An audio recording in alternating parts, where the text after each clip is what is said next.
მოგესალმებით.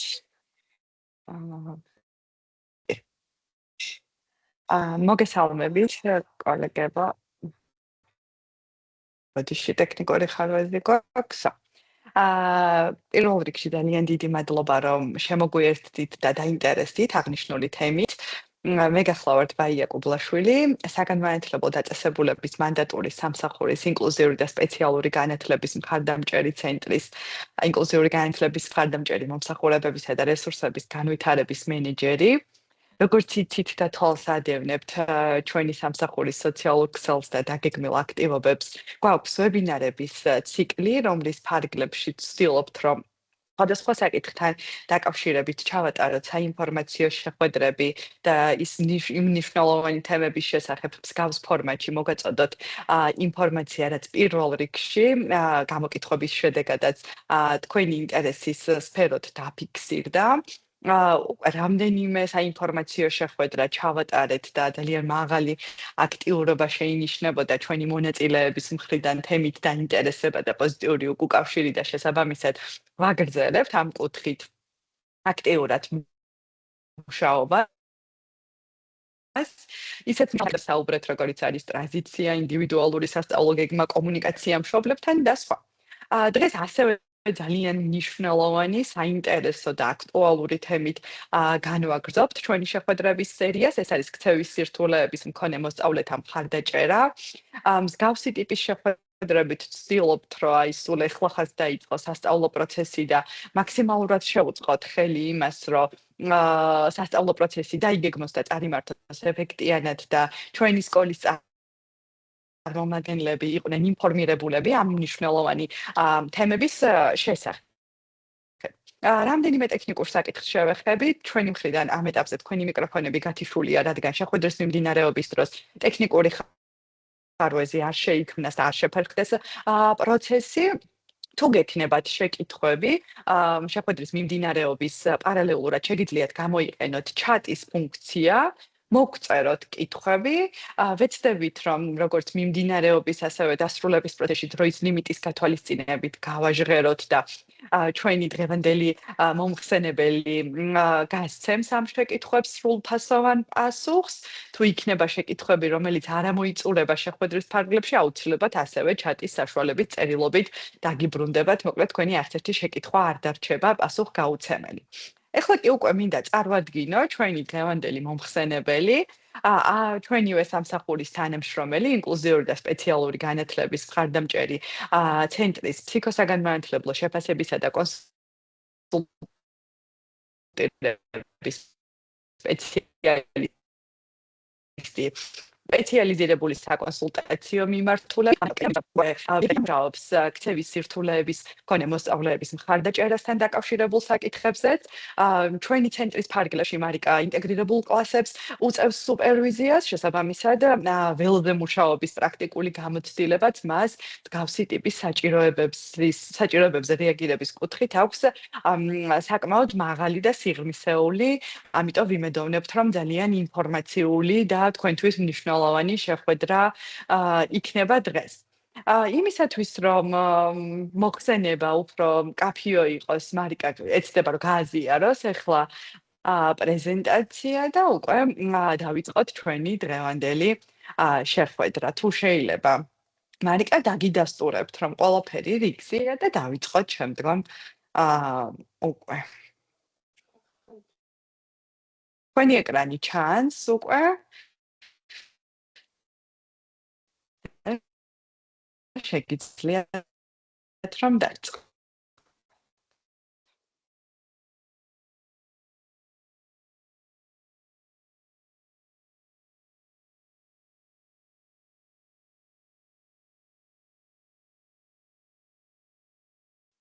ბოდიში რაღაც ტექნიკური ხარვეზია და უკვე ჩანს პრეზენტაცია.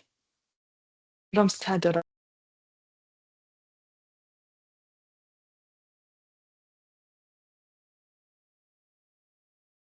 კარგი, წარმატებები, მარიკა მონაწილეობა და დავიწყოთ. მოგესალმებით მეგობრებო, ძალიან ბევრი ნაცნობი სახელი და გვარი შემხვდა და მიხარია ძალიან თქვენთან ამ ფორმატში კიდევ ერთხელ შეხვედრა. როგორც ბაიამ ახსენა და მადლობა ბაიას ჩვენთან ყოფნისთვის, საკმაოდ მნიშვნელოვანი საკითხები გაიარეთ დღევანდელ დღემდე და ჩემი ხმა მეორდება, ხო? დღევანდელ შეხვედრამდე და მოკლედ ესეც ვფიქრობ, რომ არანაკლებ მნიშვნელოვანი საკითხია, რაც რთულ ქცევას შეეხება. და ვეცდები, რომ მაქსიმალურად იმ დროის ფარგლებში, რაც გვაქვს, 10:30 გამოყოფილი, მაქსიმალურად მეტი ინფორმაცია, სასარგებლო ინფორმაცია მოგაწოდოთ. კარგი, კი, გადავიდა. ხო, პირველ რიგში მინდა ვისაუბროთ ქცევაზე, შეიძლება კი რა დარწმუნებული ვარ, უმეტესობა თქვენგანს გაქვთ ამაზე ინფორმაცია, უბრალოდ მაინც საფუძვლიდან მინდა რომ დავიტყოთ რა არის ქცევა, ხო? ეს არის ინდივიდის მიერ მიზანმიმართულად განხორციელებული აქტი, რომელსაც გააჩნია რასაკვირველია საკუთარი მიზანი და ფუნქცია, ხო? და ამასთან ნახეთ რისი თქმა მინდა რომ აი ამ ქცევას როგორც ვახსენე აქვს მიზანი და ფუნქცია და შესაბამისად აი ამ მიზნიდან და ფუნქციიდან გამომდინარე ქცევას აქვს გავლენა როგორც ფიზიკურ გარემოზე, ასევე სოციალურ გარემოზე და ასევე საკუთარ თავზეც, ხო? ფიზიკურ გარემოსთან დაკავშირებით აქვე მარტივი მაგალითები მაქვს თქვენთვის მოტანილი რომ მეტად გასაგები იყოს ეს თეორიული ნაწილი, მაგალითად თუ კი ოთახში შევალთ და ჩამრთველს ხელს დავადებთ და შუქს ავანთებთ, ხო? აი ამ ჩვენს ქცევას, თითის დაჭერის ქცევას ექნება გავლენა ის, რომ შუქი ჩაირთვება ოთახში, ხო? ან პირიქით გამოირთვება. ეს ახლა უბრალოდ ისეთი მარტივი მაგალითია, რომ ვნახოთ ფიზიკურ გარემოზე გავლენა. სოციალურ გარემოს რაც შეეხება, აი თუნდაც საკლასო ოთახის მაგალითი მაქვს აქ წარმოდგენილი, როდესაც ვთქვათ მოსწავლე ხელს წევს იმისთვის, რომ მასწავლებელმა მისგან მიიღოს რაღაცა ტიპის ინფორმაცია, ხო? და აი ამ შემთხვევაში მასწავლებლის პასუხი იქნება სოციალურ გარემოზე პასუხი, ხო? მასწავლებელი აძლევს უფლებას მოსწავლეს, რომ უპასუხოს აი ამ და ამ კონკრეტულ კითხვას, ან თუნდაც დააფიქსიროს საკუთარი მოსაზრება და ასე შემდეგ. საკუთარ თავზე ამ შემთხვევაში ნომრის დამახსოვრება მოქვს, ხო? თუნდაც მობილურის ნომრის დამახსოვრება, ან თუნდაც სამარშრუტო ტაქსის ნომრის დამახსოვრება, ხო? რომელიც ჩვენ გვჭირდება, რომელსაც უნდა გადავადგილდეთ და ასე შემდეგ.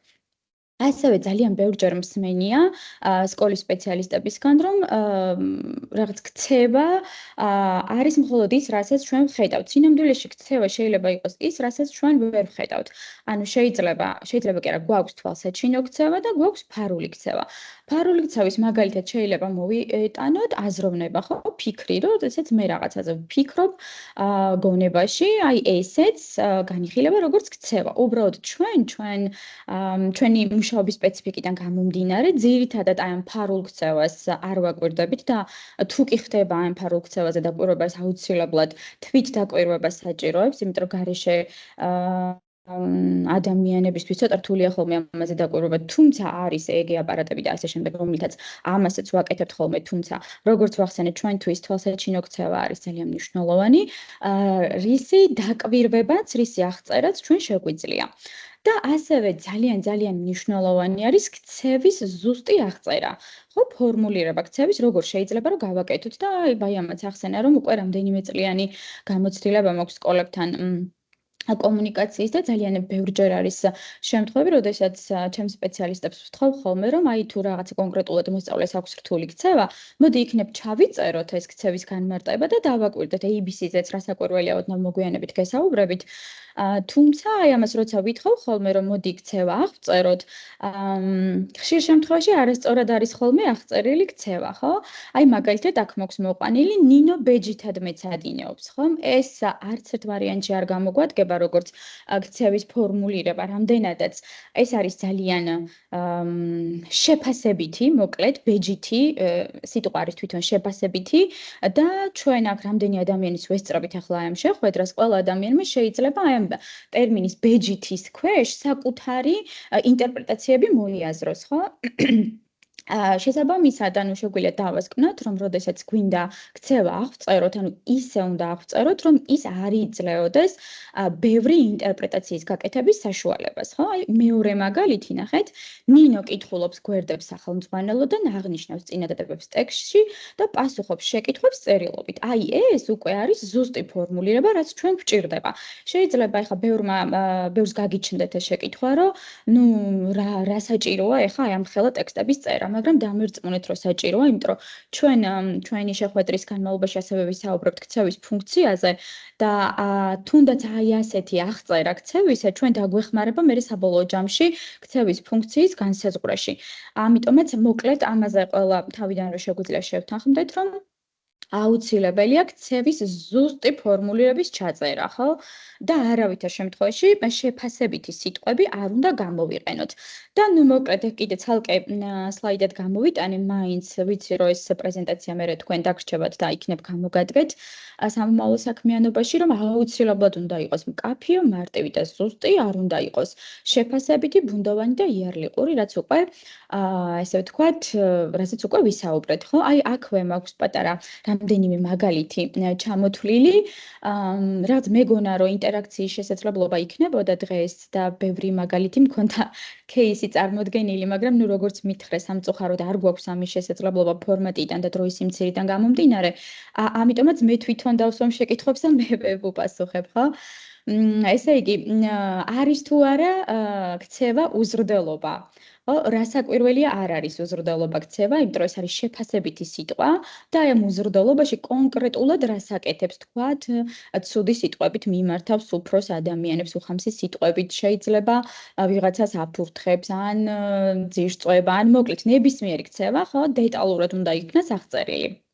ხელზე კბენა არის ქცევა, უბრალოდ საჭიროა რომ უფრო დეტალურად აღიწეროს, ხო? მაგალითად, მოსწავლე იღებს მარჯვენა ხელს, მიაქვს პირთან, თქვათ, კბილებს აჭერს, ზედა და ქვედა კბილებს აჭერს, აი ამ ხელს თუ მტევანს თუ კონკრეტულად რომელიღაცა თითს, ხო? აი ამის მითითება აუცილებლად გვჭირდება და ძალიან გთხოვთ, რომ ეს გაითვალისწინოთ ხოლმე აუცილებლად, როდესაც მოგიწევთ ABC-ს გაკეთება, ხო? ასევე შავი კატის რწმენა, ეს არ არის ქცევა. რწმენები, აი ფობიები მიწერია კიდე ბოლოს, მსგავსი რამეები არ შეიძლება ქცევად ჩაითვალოს, თუმცა ნახეთ, შავი კატის დანახვისას გზის შეცვლა, ეს ნამდვილად არის ქცევა. უბრალოდ აქაც შეიძლება დამატებით უფრო დეტალური ახსნა და განმარტება იყოს საჭირო ჩანაწერში, ხომ, რომ როგორ გადაადგილდება ეს ადამიანი, რა მიმართულებით მიდის და ასე შემდეგ, ან რა სიჩქარით მიდის, ხო, ქცევის ტოპოგრაფიის ნაწილში. ნოველის დაწერა ასევე არის ქცევა, უბრალოდ აქაც უფრო დეტალურად არის საჭირო ახსნა ამ ყველაფრის. კარგი და კიდევ მაქვს რამდენიმე მაგალითი, მგონი არ იქნება ზედმეტი რომ განვიხილოთ. ნახეთ, ზოგადი აღწერა როგორია, ლევანი ინფანტილურია. ანუ რაც ვისაუბრეთ, ხო, ანუ ძალიან ზოგადია ეს ინფანტილურობა. ყველამ შეიძლება რომ რაღაც ჩვენი პერსპექტივიდან დავინახოთ ამ ინფანტილურობის მნიშვნელობა. და ასევე არის იარლიყური, რაც ვთქვით, რომ კატეგორიულად არ გვინდა და როგორი შეიძლება რომ იყოს ზუსტი აღწერა. თქვათ, დაძინებისას ლევანი ტირის, ხო? ამ შემთხვევაში უკვე გასაგებია. და ალტერნატიული ქცევა რა იქნება? აქ შეცდომა არის გაპარული, ლევანი არ ტირის არ არის ქცევა. ანუ არ უნდა მოყვებოდეს, ხო? ტირილის ნაცვლად რას აკეთებს, ეს უნდა დავწეროთ, ხო? ლევანი მშვიდად არის ძილის წინ, ან ზღაპარს კითხულობს ძილის წინ. ეს უკვე ალტერნატიული ქცევა იქნება, ხო? მეორე მაგალითი, მაგალითად, ნიკა ჰიპერაქტიურია და ძალიან ბევრჯერ დარწმუნებული ვარ თქვენს გამოგიყენებიათ, მეც შემხვედრია ჩანაწერებში მსგავსი რამე, თუმცა ამ ჰიპერაქტიურობის ქვეშაც განმეორდები და ვიტყვი, რომ ბევრი რამე შეიძლება რომ მოვიაზროთ. შესაბამისად, კარგი იქნება უფრო ზუსტად, უფრო თუ დავაკონკრეტებთ, რას მოვიაზრებთ ამ ჰიპერაქტიურობაში, ხო? ვახშმობისას ნიკა ტოვებს მაგიდას. და ალტერნატიული ქცევა შეიძლება იყოს ის, რომ ნიკა ვახშმობის დასრულებამდე მაგიდასთან ზის.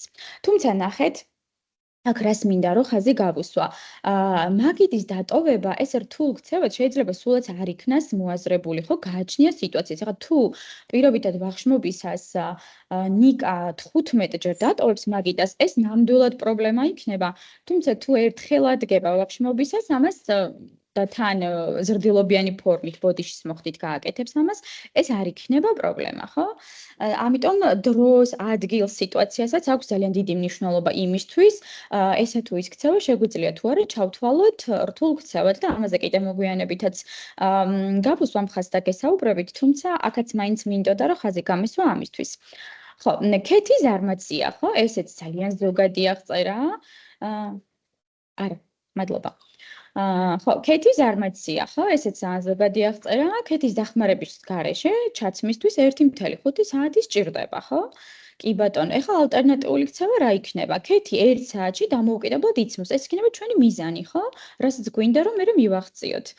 და ნუ 1 საათი თავიდან მერე უკვე შემცირდება ეს დროები ბუნებრივია, ხო? უბრალოდ იმის ჩვენება მინდოდა, რომ აი ესეთი ზოგადი ფორმულირებების არმაცია, გაღიზიანებულია, ჰიპერაქტიურია, ინფანტილურია, ანუ ზრდელია ან რაღაც მსგავსი, არ გამოგვადგება кейსის მართვისთვის, იმიტომ რომ როგორც გითხარით, თავი და თავი რთული ქცევის მართვის არის ზუსტი აღწერა ქცევისა, ხო? პრობლემური რთული ქცევის.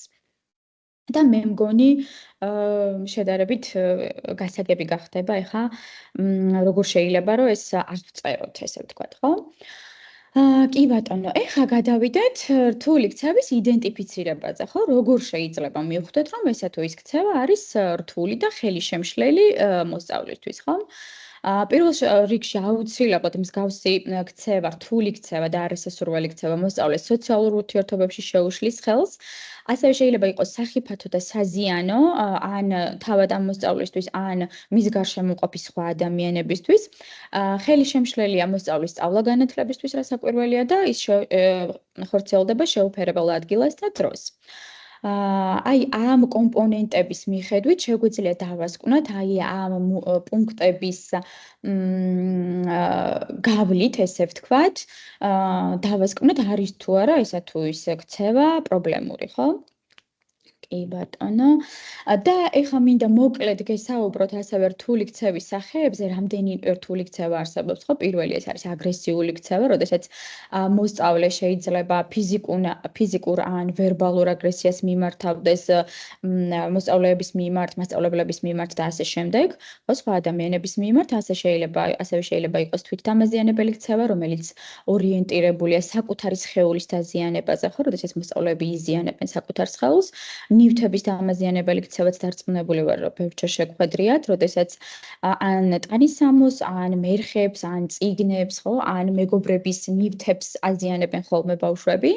ტანტრუმი, როდესაც მოსწავლე სხვადასხვა აქტივობას მიმართავს იმისთვის, რომ რაღაც სასურველი მიიღოს პირობითად, მაგალითად მყვირილი, იატაკზე წოლა, თავის დარტყმა და ასე შემდეგ. ხო, გაქცევა არის ასევე ძალიან მნიშვნელოვანი და მე პირადადაც ძალიან ბევრჯერ მქონია მსგავსი შემთხვევები, როდესაც მოსწავლე პირობითად გარბის მიზანმიმართულად, იმიტომ რომ იცის, რომ ვთქვათ, იქვე მის კლასთან ახლომახლოს არის ბუფეტი, ან არის ოთახი, რომელშიც ძალიან ბევრი სათამაშო ინახება და მოსწონს იქ ყოფნა და მიზანმიმართულად იქ გარბის, ან შეიძლება იყოს უმიზნო გაქცევაც, როდესაც უბრალოდ გარბის მოსწავლე, ვერ აღიქვამს საფრთხეს სამწუხაროდ, წინ შეიძლება იყოს კიბე და ძალიან დიდი საშიშროება იმის, რომ ესე სწრაფად მოსიარულე მოსწავლე შეიძლება გადავარდეს და აქ ძალიან დიდი სიფრთხილე გვჭირდება. მოკლედ აქ უფრო პრევენციული სტრატეგიები უნდა გამოვიყენოთ, თუ ვიცით, რომ მსგავსი რამე შეიძლება გააკეთოს მოსწავლე, მაქსიმალურად ფრთხილად უნდა ვიყოთ, შეიძლება რამდენიმე სპეციალისტთან ერთად მოხდეს გადაადგილება დერეფანში და ჩვენ გვქონია მსგავსი შემთხვევები და საკმაოდ წარმატებულად ვმართეთ ამ ნაწილში მსგავსი ტიპის ჩართულობით. ასევე არის სტერეოტიპული ქცევა, რომელიც ნახეთ მთლიანი სხეულის ცალკეული ნაწილების ან საგნების განმეორებადი მოძრაობებით გამოიხატება და დაახლოებით 2015 წლისთვის ჩვენ ვიცოდით, ესე ვთქვათ, რომ უნდა გვემართა ეს სტერეოტიპული ქცევები და უნდა რაღაცა ალტერნატიული ქცევები შეგვეთავაზებინა მოკლედ ბავშვებისთვის. თუმცა თანამედროვე მიდგომებით უკვე აკრძალულია ამ სტერეოტიპულ ქცევებზე მუშაობა. ჩვენ არ ვერევით ამ სტერეოტიპულ ქცევებში, რამდენადაც ეს მოსწავლეებისთვის არის თვითდამშვიდების, თვითსტიმულაციისთვის და მოკლედ აი ამ ნაწილში თქვენც გირჩევთ, რომ სტერეოტიპულ ქცევაში არ ჩაერიოთ, თუ რასაკვირველი რაღაც განსაკუთრებულ სირთულეებს არ იწვევს მოკლედ ეს სტერეოტიპული ქცევა, ხო? მაგალითად ტრიალი, ბრუნვა, რწევა, რაც მაქვს, ხო? მაგალითები ჩამოთვლილი, ეს არ არის ჩვენთვის არანაირად ხელისშემშლელი, არ არის არც სხვა მოსწავლეებისთვის, შესაბამისად ვაძლევთ მოსწავლეს უფლებას, რომ დაიკმაყოფილოს ეს საკუთარი მოთხოვნილებები, სენსორული შიმშილი თუ ასე შემდეგ, თუ თვითრეგულაციას ამით მიმართოს და თვითდამშვიდებას და რაღაც დროის მიცემის შემდეგ უკვე შეგვიძლია, რომ ის აქტივობები გავაგრძელოთ ან თუნდაც დავიწყოთ, რაც გვქონდა მოაზრებული იდეაში, ხო? კი ბატონო. ესე იგი, ნახეთ ეხლა რაზე მინდა რომ აქ ვისაუბროთ ამ სლაიდზე, არასასურველი რთული ქცევა, რომ არის დასწავლილი. ამაზე მინდა რომ ხაზი გავუსვა და მოგიყვეთ ჩემი ერთ-ერთი кейსი, რომელიც დაახლოებით 2016-2017 წლებში მქონდა. ძალიან საინტერესო кейსია და ვიფიქრე რომ თქვენც დაგაინტერესებდათ დეფეკაციის უნართან დაკავშირებით, როდესაც თერაპიულ პროცესში მყავდა ბენეფიციარი, რომელმაც ერთხელ თერაპიულ პროცესში, რომელსაც უпростоრეთ ჰქონდა დეფეკაცია. და რამდენადაც უკვე მივხვდი, რომ ეს დეფეკაციის პროცესი დასრულდა, მშობელს ვთხოვე შემოსვლა, რომ მოეწესრიგებინა ბავშვი, დაებანა, გამოეცვალა და ასე შემდეგ ჰიგიენური ნორმების ჩატარება, ესე ვთქვათ. თუმცა მოგეხსენებათ ახლა ამ პროცესს რაღაც გარკვეული დრო სჭირდება, ხო? ესე 2 წუთში და 3 წუთში ვერ ხდება ამ პროცესების ორგანიზება. შესაბამისად, მოსწავლემ დაისწავლა ის, მიხვდა, რომ თუ კი მსგავს რამეს კიდევ გააკეთებდა, ესე იგი ძალიან დიდი დრო 1 საათიანი თერაპიული პროცესიდან იკარგებოდა, მიდიოდა აი ამ მოწესრიგების ნაწილში, ჰიგიენური პროცედურების ნაწილში, ხო? და შესაბამისად გამოდიოდა, რომ თავს არიდებდა აი ამ თერაპიულ პროცესს. ერთხელ ესე მოხდა, ბუნებრივია ჩვენ ვერ მივხვდით, რომ ხა მეორე ჯერზეც რომ იგივე გააკეთა, ვიფიქრეთ, რომ რაღაცა ტიპის სამედიცინო საკითხებთან გქონდა, სამედიცინო საკითხებთან დაკავშირებული პრობლემები იყო, თუმცა მშობელთან ინტერვიუის საფუძველზე დადგინდა, ესე ვთქვათ, რომ აქ არანაირი სამედიცინო სირთულეებს არ ჰქონდათ ადგილი. მეორე თერაპიაზეც იგივე გააკეთა, მესამე თერაპიაზეც იგივე გააკეთა. თქვენ წარმოიდგინეთ თერაპიის მანძილზე, ხო, 1 საათიანი თერაპიის მანძილზე 2ჯერაც კი ჰქონდა დეფეკაცია. ესე იგი, რისი თქმა მინდა, რომ დაისწავლა ის, რომ თუ კი ეს დეფეკაციის პროცესი ექნებოდა, შესაბამისად, გადიოდა მეორე ოთახში, საპირფარეშოში, სადაც ასუფთავებდნენ, ასე შემდეგ და შესაბამისად დრო გადიოდა, თერაპიული პროცესი სრულდებოდა, იმიტომ რომ იცით, რომ ცენტრებში ესე გაწერილია ხოლმე დრო, თვითონ მოსწავლესაც გაწერილი ჰქონდა, ჩვენც გაწერილი ჰქონდა და მოკლედ ვეღარ გრძელდებოდა ეს პროცესი და აი იმის თქმა მინდა, რომ ნებისმიერი რთული ქცევა, რომელსაც თქვენ აწყდებით ხო მოსწავლეებთან, უნდა დაფიქრდეთ კარგად, საიდან მოდის. შეიძლება თქვენ თვითონ უნებლიეთ რასაკვირველია, ხელი შეუწყეთ ამ რთული ქცევის დასწავლას, ესე ვთქვათ, ხო? ამიტომაც ძალიან ფრთხილად უნდა ვიყოთ ამ ნაწილში და ნახეთ არასასრულო ქცევას აქვს კომუნიკაციის ფუნქცია, ხო? და რაღაცა წარმოადგენს მოთხოვნას, ზუსტად ეს იყო, რომ აი ამ ჩემს ბენეფიციარს არ უნდოდა ეს თერაპიული პროცესები, არ მოსწონდა ამ თერაპიულ პროცესებში მონაწილეობა, იმიტომ რომ დიდი ძალისხმევის გამოყენება სჭირდებოდა, ხო? აი ამ მუშაობის პროცესში ჩართვას, ესე ვთქვათ, და რაღაცა დაისწავლა, რომ ეს ალტერნატივა რაღაცა კარგად ჭრიდა და კარგად ამართლებდა, ხო? მე ძალიან საინტერესოდ იმართა ეს მისი რთული ქცევა, თუმცა ამაზე ახლა არ მოვყვებით, თუ დაგაინტერესებთ, მე დაწერეთ კომენტარებში და მე კი არ მიჩანს ეს კომენტარები, მაგრამ ჩვენი შეხვედრის დასასრულს ვეცდები, რომ მე ყველას გიპასუხოთ. კი ბატონო, ხო, კომუნიკაციის ნაწილზეც გითხარით, რომ რაღაცის თქმა უნდათ ხოლმე აი ამ რთული ქცევით ბავშვებს, ხო? და ძალიან ყურადღებით უნდა ვიყოთ ამ ნაწილში. ეხლა რაც შეეხება რთული ქცევის მაპროვოცირებელ ფაქტორებს და რამდენიმე ფაქტორთა ჯგუფის გამოყოფა შეიძლება. პირველი ეს არის ბიოლოგიური და ფიზიოლოგიური ფაქტორები. აი მე პირადად ძალიან ბევრჯერ მქონია სკოლაში ესეთი შემთხვევა, როდესაც მოსწავლის რთული ქცევა პირდაპირ დაკავშირებული იყო შიმშილთან ან წყურვილთან, ხო? და ჯობია რომ ყოველთვის რაღაცა ეს ბიოლოგიური და ფიზიოლოგიური ნაწილები, თუნდაც ტკივილის, ხო, აუცილებლად ჯერ ეს საკითხები დავაზუსტოთ, ვიკითხოთ შეძლების დაგვარად და მოვაგვაროთ და შემდეგ გადავიდეთ უკვე რთულ ქცევაზე. ამის თქმა იმიტომ მინდოდა, რომ ჩვენ რაც არ უნდა იდეალურად დავწეროთ რთული ქცევის მართვის გეგმა და რაც არ უნდა იდეალურად შეასრულონ სპეციალისტებმა, თუ კი აქ სხვა ფაქტორები არის ჩართული, ხო, პირობითად როგორც არის სამედიცინო ფაქტორები, როგორც არის ბიოლოგიური და ფიზიოლოგიური ფაქტორები, არც ერთი ქცევის მართვის გეგმა არ იმუშავებს. და ამიტომაც თითქოს მარტივ რამეს ვამბობ, მაგრამ სინამდვილეში ძალიან ბევრჯერ რჩება ხოლმე ყურადღების მიღმა ეს ფაქტორები და ამიტომაც მინდოდა რომ გამემახვილებინა ამაზე კიდევ ერთხელ ყურადღება თქვენთან ერთად, ხო? გარემო ფაქტორებს აქვს ასევე ძალიან დიდი მნიშვნელობა, როდესაც პირობითად და გვქონია ასევე ეგეთი შემთხვევები, როდესაც ოთახი არის ძალიან პატარა, პირობითად 9 კვადრატი და აი ამ 9 კვადრატში არის 6 ადამიანი, 6 სპეციალისტი, 3 მოსწავლე, ხო? აქ წარმოუდგენელია, რომ სიჩუმის შენარჩუნება მოხდეს, ხო? და თქვენ ძალიან კარგად იცით, ზოგიერთი მოსწავლე როგორ რეაგირებს ხმაურზე, ხო? პირობითად ტემპერატურის ცვლილებაზე, ტანსაცმლის ფაქტურას აქვს ასევე ძალიან დიდი მნიშვნელობა, იმიტომ რომ ჩახურებას იწვევს ხოლმე თუ კი რაღაც სინთეტიკის მასალისგან დამზადებული ტანსაცმელი აცვიათ. ეგეთი შემთხვევებიც ძალიან ბევრი მქონია და ნუ მოკლედ ჩემი პრაქტიკული გამოცდილებებიდან რაც გამახსენდა და მახსოვდა, ესენი ვეცადე რომ ყველაფერი გადმომეტანა აქ, რომ მაქსიმალურად ინფორმაციული ყოფილიყო თქვენთვის და იქნებ რომელიმე მათგანი გამოგადგეთ მუშაობის პროცესში.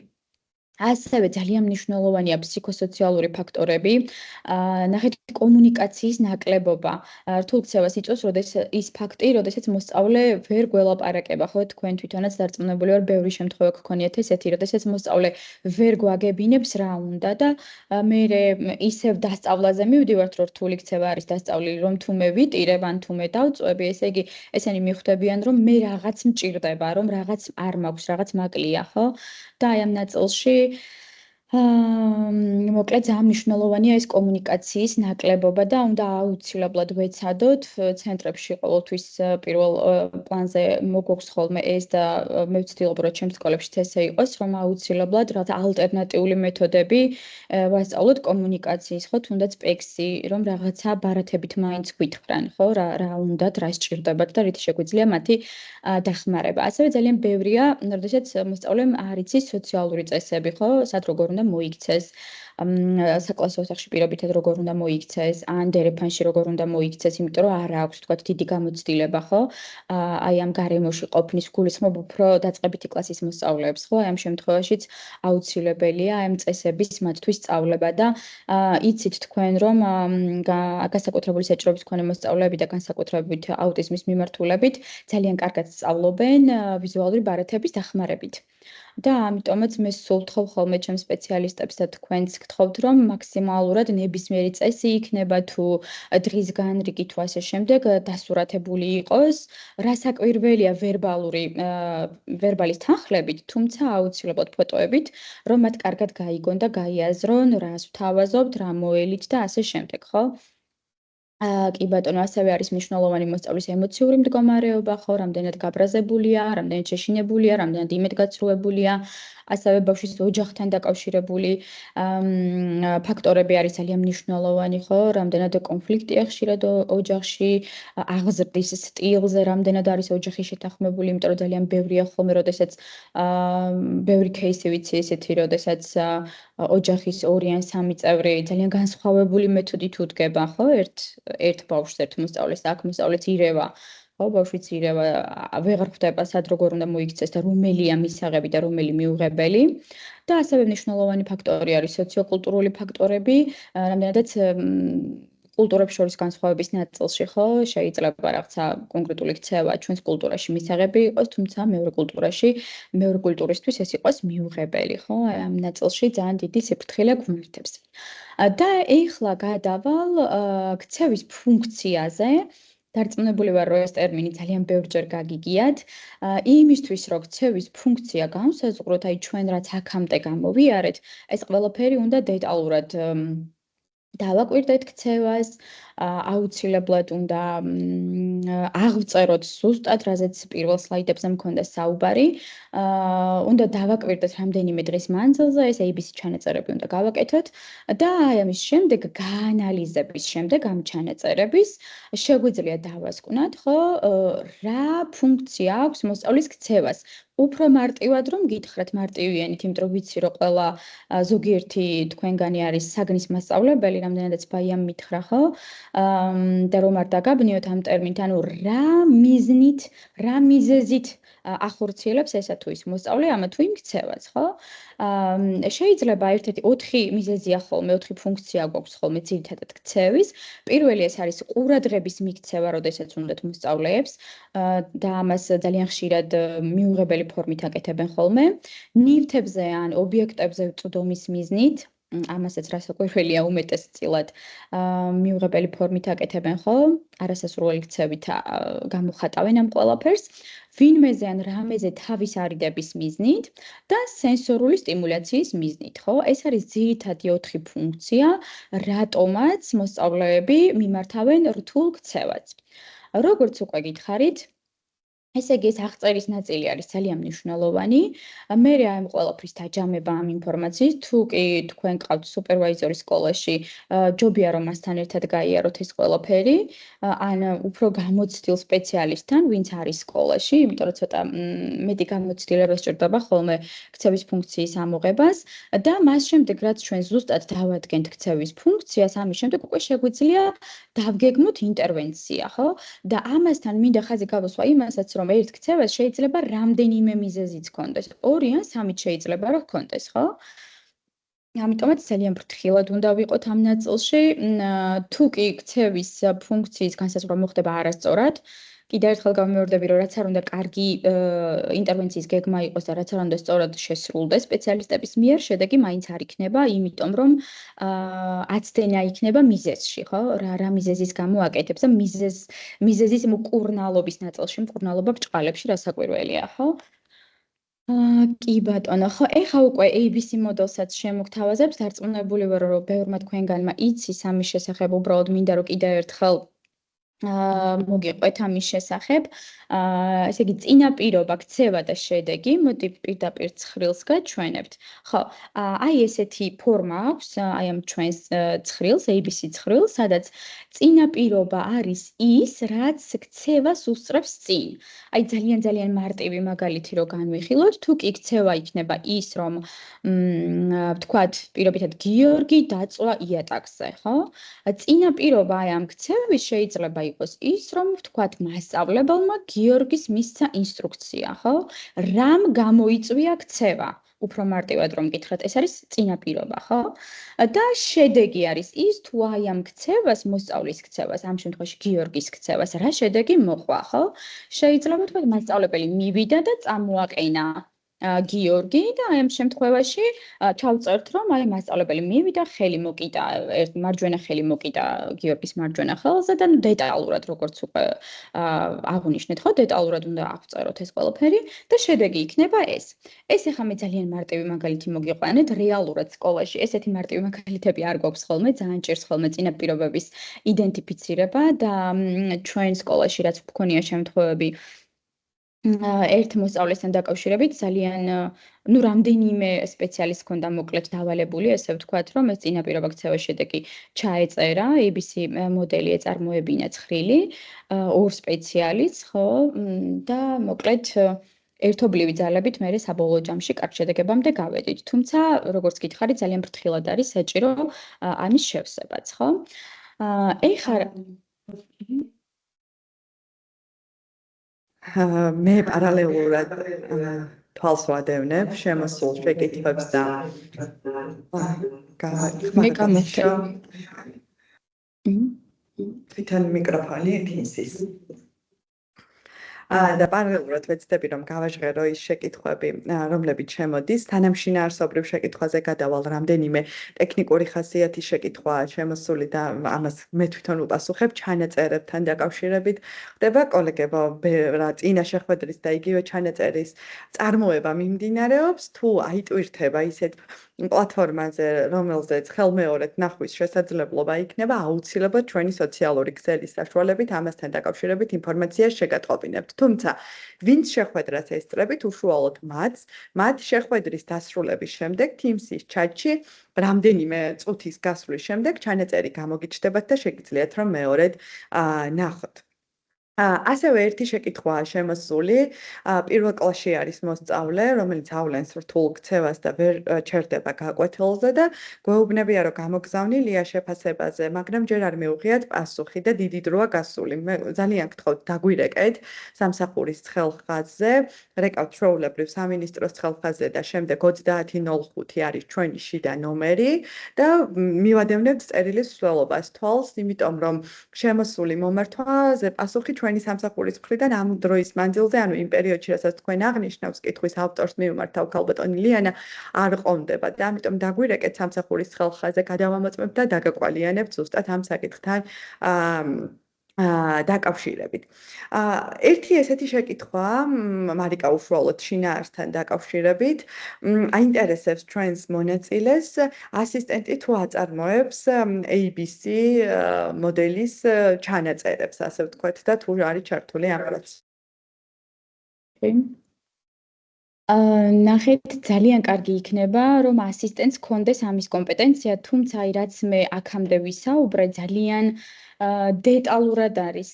ხო, ძალიან დეტალურად არის საჭირო ამ ყველაფრის ჩაწერა და ცოტა მე ვფიქრობ, რომ გაუჭირდება ასისტენტს.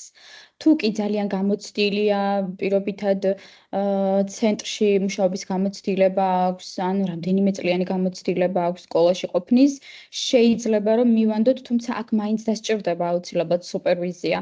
იმიტომ რომ გეუბნებით, აი ჩემი გამოცდილება რაც გაგიზიარეთ, როდესაც არაჩვეულებრივი სპეციალისტები მყავს სკოლებში, უბრალოდ მათაც რაღაცა შეცდომები ეპარებათ ხოლმე, როდესაც აი ამ ABC ჩანაწერს აკეთებენ. ამიტომ გამოუცდელი ადამიანისგან უფრო დიდი შანსი არის, რომ მეტი შეცდომა გაეპაროს, ამიტომაც ჯობია, რომ შედარებით გამოცდილმა ადამიანმა აწარმოოს ეს ABC და არა გამოუცდელმა, იმიტომ რომ როგორც გითხარით, ეს არის ქვაკუთხედი, რომელზეც მერე რომლიდანაც ქცევის ფუნქცია უნდა ამოვიდეს, რომელზე დაყრდნობითაც ქცევის მართვის გეგმა უნდა გაიწეროს, ინტერვენცია უნდა გაიწეროს და ყველაფერი წავა არასწორად, თუ კი იქ რაიმე დეტალი არის არასწორად ნაჩვენები აი ამ ABC ცხრილში. ამიტომაც როგორც გითხარით, კი ხშირად ვიმეორებ ხოლმე ამას, მაგრამ ძალიან სახიფათო არის აი ამის წარმოება და ამიტომ ჯობია, რომ გამოცდილმა ადამიანმა აკეთოს მოკლედ ეს საქმე. კარგი, ეხლა ქცევის მახასიათებლებს რაც შეეხება, გარდა ABC ცხრილისა, ჩვენ აუცილებლად უნდა ვაწარმოოთ სიხშირე, კონკრეტული ქცევის ხანგრძლივობა, ინტენსივობა და ლატენტობა. რას ნიშნავს ახლა თითოეული მათგანი, ხო? აი მარტივი მაგალითები მაქვს აქაც მოყვანილი, მაგალითად ლაშა სკოლის გარემოში ტირის ყოველდღე. ანუ ყოველდღე რომ ტირის, ეს უკვე სიხშირეა, ხო? შეიძლება იყოს კვირაში 2 ჯერ ტირი, შეიძლება იყოს საათში 3 ჯერ ტირის და ასე შემდეგ. ანუ სიხშირე გვჭირდება იმ ქცევის, რომელზეც ვფიქრობთ, რომ არის რთული ქცევა, ხო? ხანგრძლივობა არის ასევე მნიშვნელოვანი, ხო? ლაშა დღეს ტირო და 10 წუთის განმავლობაში მაგალითად, ხო? დღევანდელ დღეს ან ქართულის გაკვეთილზე ან რა ვიცი ისტორიის გაკვეთილზე, ხო? რა ხანგრძლივობის არის ესა თუ ის კონკრეტული ქცევა, რთული ქცევა, ხო? ამაზეც გვჭირდება ინფორმაცია. ასევე ინტენსივობა, ნახეთ, აქ ინტენსივობის გაზომვა ცოტა რთულია და უფრო სუბიექტურია ხოლმე. წესით დეციბილებში იზამება, მაგრამ ჩვენ არ გვაქვს ახლა ხო ამის აპარატურა სკოლებში. უბრალოდ აი რამდენიმე ადამიანმა ნახეთ, აქ რა მაგალითიც მაქვს, რომ გვერდით ოთახშიც კი ისმოდა მისი ტირილი. აი რაღაცასთან შედარებითობა უნდა იყოს, რომ მივხვდეთ ჩვენ ეს ინტენსივობა როგორი იყო, ანუ ძლიერად ტირის ეს ლაშა თუ უბრალოდ манипуლირებს და უბრალოდ რაღაცა ხმებს გამოსცემს, ხო? აი ამ ნაწილშიც გვჭირდება ინფორმაცია, რომელიც მერე მიებმება ABC-ს და რომელზე დაყრდნობითაც როგორც უკვე ვახსენე, რთული ქცევის მართვის გეგმა შედგება და ქცევის ფუნქცია ამოვა, ხო? და ლატენტობა. ინსტრუქციის მიცემიდან 3 წუთის შემდეგ იწყებს დავალების წერას, ხო? ვთქვათ, თუ მაგალითად ლაშა მაინც და მაინც ტირის, ხო? ინსტრუქციის მიცემის შემდეგ, აი ინსტრუქციის მიცემიდან რამდენ ხანში ტირის, ხო? ან დავალების წერას რამდენ ხანში იწყებს, ანუ რამდენად ხანგრძლივდება პროცესი, ხო? აი ესეც ძალიან მნიშვნელოვანია, ხო? იმიტომ რომ ნახეთ, როდესაც ჩვენ ჩარევას ვიწყებთ, ისევ უნდა ვაწარმოოთ აი ეს ჩანაწერების სიხშირეს, ინტენსივობის, ხანგრძლივობის, ლატენტობის და აი იქ დავინახავთ შედეგებს, ხო, რომელიც ხშირ შემთხვევაში ეს შედეგები თვალით ხილული არ არის ხოლმე, ესე მარტივად შეიძლება დასანახი არ იყოს. ნახეთ, რას გულისხმობ. თუ კი აი ჩვენ გვქონდა შეფურთხებასთან დაკავშირებით ერთ-ერთ მოსწავლესთან, ხო, ჩემს სკოლაში, ჩემს ერთ-ერთ სკოლაში და ესე იგი ეს მოსწავლე შეიძლება ხა ციფრები ამერიოს, მაგრამ ნუ ამას არ აქვს არსებითი მნიშვნელობა. ნუ პირობითად თუ 2 საათის მანძილზე 20 ჯერ იფურთხებოდა ჩარევამდე, ჩარევის პირველ ფაზაში უკვე 2 საათის მანძილზე სადღაც 15 ჯერ შეიფურთხა, ხო? ანუ ეს უკვე შედეგია, ანუ ეს ნიშნავს, რომ ჩვენ სწორი გზით მივდიოდით და მე რასაკვირველია გაგრძელდა ეს ფაზები და შემცირდა ეს ფურთხება და მადლობა ღმერთს რომ მთლიანად ჩაქრა ამ ეტაპისთვის, ხო? თუმცა აი ის ჩანაწერი რომ არ გვქონოდა ჩვენ რომ იქ 20 ჯერ იყო და ეხა უკვე 15-ია რაღაცა აი ეს 5-ის დათვლა ესე ცოტა რთულია ხო ზეპირად ჩანაწერების არქონის გარეშე. ამიტომაც თვითონ ჩვენთვისვე იყო ეს სასიამოვნო ხო სპეციალისტებისთვისაც რომ ნახეთ თურმე იქ 20 ჯერ ყოფილა ეხა უკვე ესე იგი სწორი გზით მივდივართ. თვითონ მათაც ეს აღნიშნეს და ჩვენთვისაც მოტივაციისთვისაც აუცილებელია ხოლმე რომ მე შევადაროთ ადრე როგორ იყო და ეხლა როგორ მივდივართ, ხო? კი ბატონო, ეხა უკვე ქცევის მართვის გუნდზე მინდა ვისაუბრო სკოლაში, ვინ შედის აი ამ გუნდში, დარწმუნებული ვარ ძალიან კარგად იცით, მაგრამ მაინც კიდევ ერთხელ რომ გავუსვათ ხაზი. ამ პროცესში მონაწილეობენ ფსიქოლოგი, სპეციალური მასწავლებელი, დამრიგებელი, საგნის მასწავლებელი, ხო, ვისთანაც ვლინდება ეს რთული ქცევა და მშობელი ან კანონიერი წარმომადგენელი, ხო? და აუცილებლად ასევე სკოლის ადმინისტრაციის წარმომადგენელიც, იმიტომ რომ მათაც უნდა გაინაწილონ პასუხისმგებლობა სპეციალისტებთან და მშობლებთან ერთად, ხო? ნახეთ ასევე შეფასების პროცესზე მე ინტერვიუები კი ვახსენე, გვაქვს პირდაპირი დაკვირვება და არაპირდაპირი დაკვირვება. პირდაპირი დაკვირვება არის, როდესაც ვთქვათ, ფსიქოლოგი ან საგნის მასწავლებელი მიდის და კლასში აკვირდება მოსწავლეს, რომელსაც პირობითად რთული ქცევა აქვს და იქ რაღაცებს ინიშნავს, ხო, პირობითად ABC-ს ან ინტენსივობას, ხანგრძლივობას რაც წეღან განვიხილეთ და ასევე არაპირდაპირი, რაც წეღანაც ვახსენე, ეს არის მშობელთან ინტერვიუ, შეიძლება მასწავლებელთან ინტერვიუც დაგვჭირდეს, ხო? მიუხედავად იმისა, რომ საკლასო გარემოში ვესწრებოდით აი ამ პროცესს, მაინც შეიძლება დაგვჭირდეს და რაც უფრო მეტ ინფორმაციას მივიღებთ და მე შევკრავთ ამ ყველაფერს, მით უფრო დიდი შანსია, რომ ინტერვენცია იყოს ეფექტური და ინტერვენციის ეფექტურობამდე ფუნქცია სწორად იყოს ამოღებული, ხო? ამ ქცევის, პრობლემური ქცევის. ხო, ნახეთ, ბევრჯერ ვახსენე ჩვენი შეხვედრის მიმდინარეობის მანძილზე სამედიცინო მდგომარეობის გამოკვლევა და გამორიცხვა და აქ კიდევ ერთხელ ჩავსვი ამ სლაიდზე, რომ ეს აუცილებელია, აი მაგალითად როდესაც ტუალეტის ჩვევას ვასწავლით ხოლმე მოსწავლეებს, აი აქ არის ხოლმე ძალიან ხშირად სამედიცინო მდგომარეობებით გამოწვეული სირთულეები და კიდევ ერთხელ გავმეორდები და ვიტყვი, რომ რაც არ უნდა კარგი გეგმა გავწერო, არ იმუშავებს. ეტაპები რაც არ უნდა იდეალურად გავწერო და მშობელიც რაც არ უნდა იდეალურად გამომყვეს არ იმუშავებს, იმიტომ რომ არის სამედიცინო მდგომარეობა და შესაბამისად, როდესაც რაღაცა ტიპის პრობლემა გექნებათ, რთული ქცევა ექნება თქვენს მოსწავლეს, აუცილებლად პირველ რიგში უნდა სამედიცინო მდგომარეობა გამოიგულიოთ, ხო? და ასევე ძალიან მნიშვნელოვანია პრიორიტეტული შესამცირებელი ქცევის გამოვლენა. იმიტომ რომ მქონია ეგეთი შემთხვევა, როდესაც რამდენიმე რთული ქცევა აქვს მოსწავლეს, აი აქ ჩამოვწერე, რომ მაგალითად კლასში ყვირის, დამოუკიდებლად ვერ ჭამს და ხელებზე კბენს, საკუთარ ხელებს კბენს. სამივეზე ერთად ძალიან გაგვიჭირდება მუშაობა და ძალიან გაიწელება პროცესი, გახანგრძლივდება, გართულდება, შედეგსაც მალე ვერ დავინახავთ.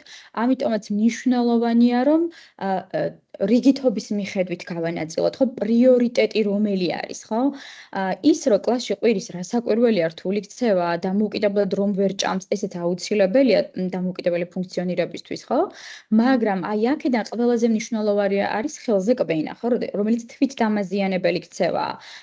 ჩვენ ჯერ ხელზე კბენაზე უნდა ვიმუშაოთ, მერე უნდა გადავიდეთ კლასში ყვირილზე და ბოლოს შეგვიძლია გადავიდეთ დამოუკიდებლად ჭამის სწავლებაზე, ხო?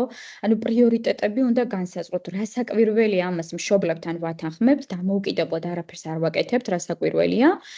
უბრალოდ აი აუცილებლად ისეთ ქცევაზე ვიწყებთ მუშაობას, რომელიც არის ძალიან რთული და ხელისშემშლელი სახიფათო მოსწავლისთვის ან მის გარშემო მყოფი ადამიანებისთვის, ხო? ხო, ქცევის მართვის სტრატეგიის შემუშავება, რაც ჩვენ ვთქვით, რომ ყველაფერს იმისთვის ვაკეთებთ, ხო, რაც აქამდე ვთქვით, რომ ეს მართვის გეგმა შევიმუშაოთ და ასევე ნახეთ, ძალიან ხშირად არის ხოლმე, რომ უბრალოდ არის შემუშავებული გეგმა, მაგრამ ალტერნატიული ქცევა არ არის გეგმაში ნახსენები. ანუ თუ მე შენ მიზღუდავ პირობითად რაღაცის გაკეთებას, ხო, ბოთლით თამაშს და შენ მეუბნები, რომ ეს არის რთული ქცევა, ამ შემთხვევაში რაღაცა ალტერნატიული ქცევა უნდა შემომთავაზო, რომელიც იქნება მეტად მისაღები, მაგრამ დაახლოებით იგივე ფუნქციის მატარებელი, რომ თუ მე ამას ვიყენებ სტიმულაციისთვის, ასევე სტიმულაციისთვის მქონდეს ეს რაღაცა ალტერნატიული ქცევა. ანუ მე შემეძლო საკუთარი თავის დამშვიდება აი ამ ქცევით, ხო? და ამაზე ძალიან ხშირად უნდა იფიქროთ ხოლმე, რომ რაღაცას რო ვუკრძალავთ მოსწავლეს, ან გვინდა რომ ეს ქცევა აღარ იყოს, რა შეიძლება რომ ვასწავლოთ, სხვა რა ქცევა შეიძლება რომ ვასწავლოთ, ან უფრო მისაღები ფორმით, როგორ შეიძლება რომ ეს რაღაცა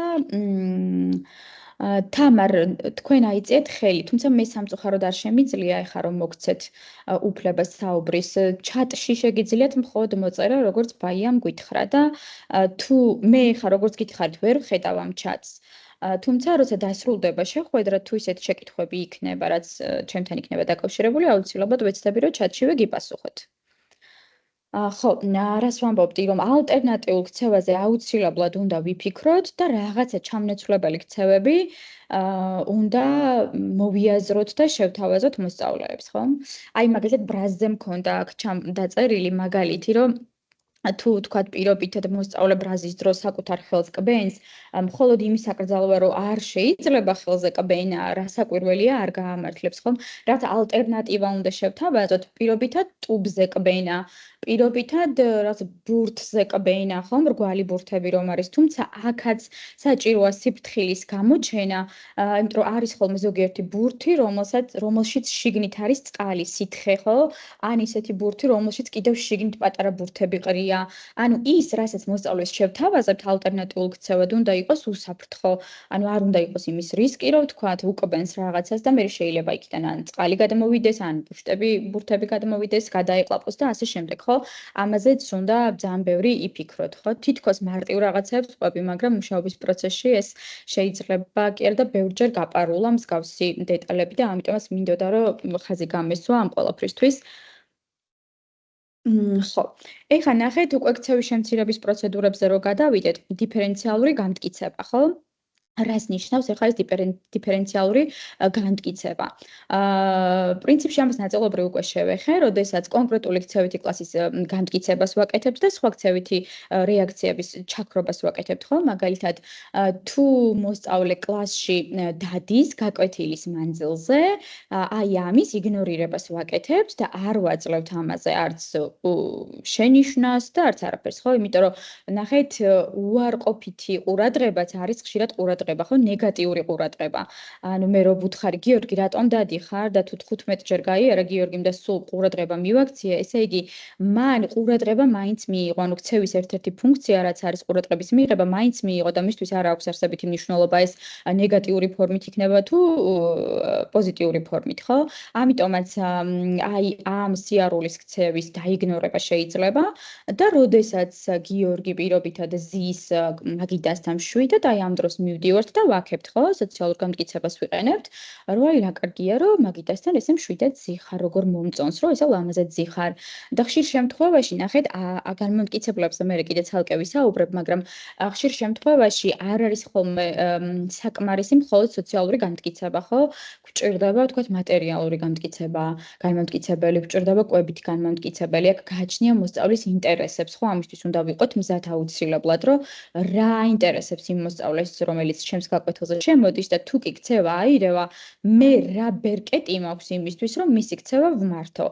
თუმცა ეხლა აქ ზოგიერთმა შეიძლება მითხრათ, იმიტომ რომ მეც მქონია ბევრი შემთხვევა, როდესაც ვიცი, რომ რაღაც კონკრეტული განმტკიცებელი ძალიან მოსწონს მოსწავლეს, მაგრამ აი ამ რთულ ქცევაში აღმოჩნდება, რომ უკვე აღარ აინტერესებს და მოპირჭდა ეს კონკრეტული განმტკიცებელი, ამიტომ იქვე სწრაფადაც შეიძლება, რომ მოხდეს მოძიება ამ განმტკიცებლის, უბრალოდ ზოგადად ინტერესის სფეროები უნდა ვიცოდეთ მოსწავლის, ხო? ანუ ესე იგი უნდა ვიცნობდეთ ამ მოსწავლეს, რომელიც ჩვენთან შემოვა კლასში, ხო?